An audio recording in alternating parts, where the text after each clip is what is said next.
तर बघा मी शेताला आली होती आणि शेताला आल्यावरती मला एक छोटंसं असं झाड दिसलं.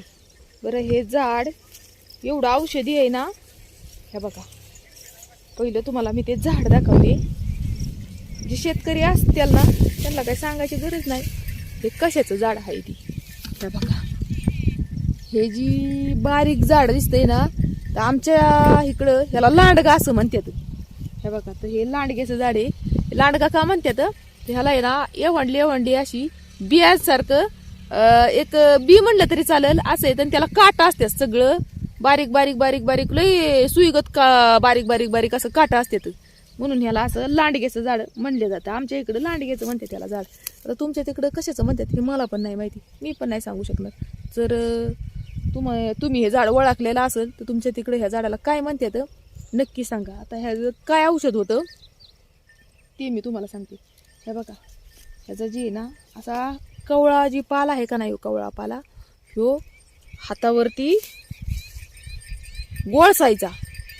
हातावरती म्हणजे 1-2 थेंब पाण्याचं टाकून त्याला चांगला असा हातावरती तंबाखू कशी मळतो तसं चांगलं असं एकजीव पाण्याचा आणि ह्याचा अशा कवळ्या पानांचा एकजीव करून घ्यायचा. आणि जी दाढ आपली दुखती त्या दाढवरती जो बी काय आपण गोळा केलेला असतोय गोल तो दाढवरती ठेवायचा. त्या दाढतच असा दाबून ठेवायचा तो गोळा आणि गिळायचा नाही बरं का. म्हणजे काय लय जैरी नाहीये म्हणजे मरत नाही यानी, पण गिळायचा नाही. कशाला गिळायचं आहे उगाच. त्याची लाळ जी आहे ना ती खाली पाडायची. तर बघा कसलीही तुमची दाढ दुखू द्या, कसलीही ठणक मारू द्या, 10-15 मिनिटांनी लगेच त्याला आराम पडतो. हे बघा एवढं भारी औषध आहे. तर हे झाडपालं जी आहेत ना म्हणजे आपल्या शेतामध्ये असतात आपल्याला माहिती नसते की हे झाडपालं कच्च्या म्हणजे आपल्या शरीरावरती जे बी कुठलं आजार असलं कुणाला काय जखम असली हे झाडपाल्याने पहिली लोक आहेत ना दवाखानं नव्हतं पहिल्या लोकांना.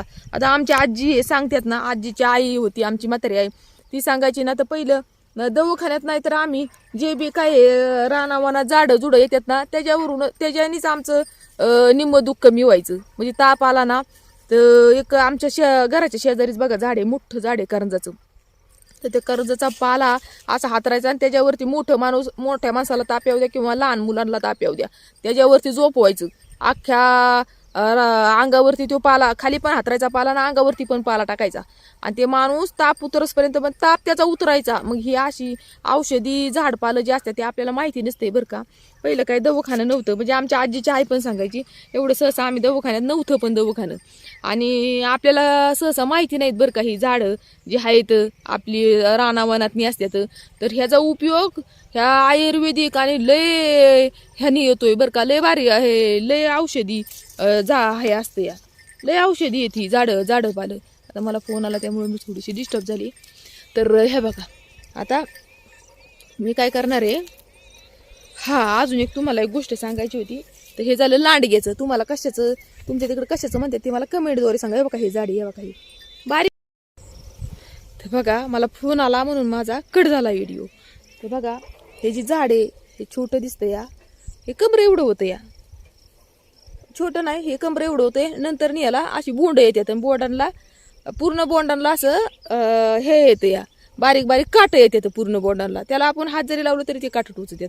असं आहे ह्याला लांडग्याचं झाड म्हणतात आमच्या इकडे. हे बघा लांडग्याचं झाड. तर तुमच्या तिकडे कशाचं झाड म्हणतात ते मला नक्की कमेंट करून सांगा बरं का. तर बघा हे एक औषध झालं का. मला थोडंफार माहिती आहे बरं का कांची औषधं कशावरती होत्यात. अजून हे बघा तुम्हाला दुसरं एक दाखवते मी. तर हे बघा ही फुलं आहेत ना हे बघा हे बघा ही फुलं आहेत ना ही कशाची आहेत माझ्या तोंडा पुढं ह्याचं नाव आहे ह्या फुलांचं तोंडा पुढं आहे पण मला आता त्याचं नाव आठवा ना. तर हे बघा आपल्याला कुठं जखम झाली ना जखम म्हणजे कापलं बिपलं ना आपल्याला काही तर हे बघा हे आहे ना ह्याचा पण पाला आहे ना असा चुरगळायचा.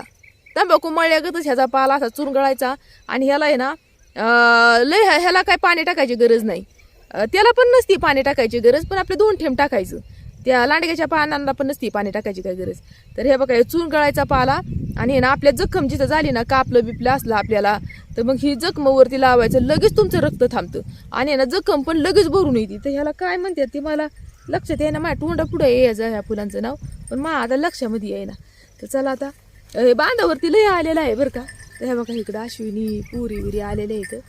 हे बघा आलेले आहेत हे का अश्विनी पुरी. आणि हे सगळं आहे ना आमच्या माझ्या वडिलांचं शेत आहे बरं का. हे बघा आला का. स्वागत करू का मग तुमचं फुलांनी. संपलं तुला ताण लागली होती काय. घरी जायचं ना मग तुम्ही कशाला लगेच चाला इकडे.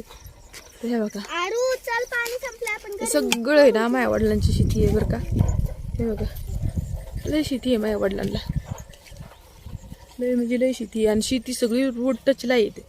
रोड असा शेजारी आणि अशी शेती आहे. हे बघा सगळी जेवढी नजर जाईल ना तेवढी माझ्या वडिलांची शेती आहे. सगळी आता उन्हाळ्याच्या दिवसात पण सगळी हिरवी गार निसी जमीन आहे. सगळी पाणी असल्यामुळं. कशाला आणली ग गाडी तिकडे. म्हणलं ना शिवमला जा घरी म्हणून. जा म्हणलं की घरी तुम्ही म्हणलं होतं येते म्हणलं घरी. नको आता चल घरी जाऊ दे चल. गाडी घेऊन आणते ना तुम्हाला. नको चल चल. या आता आहे घरी तर 2-3 रायटी तेवढ्याच आपले.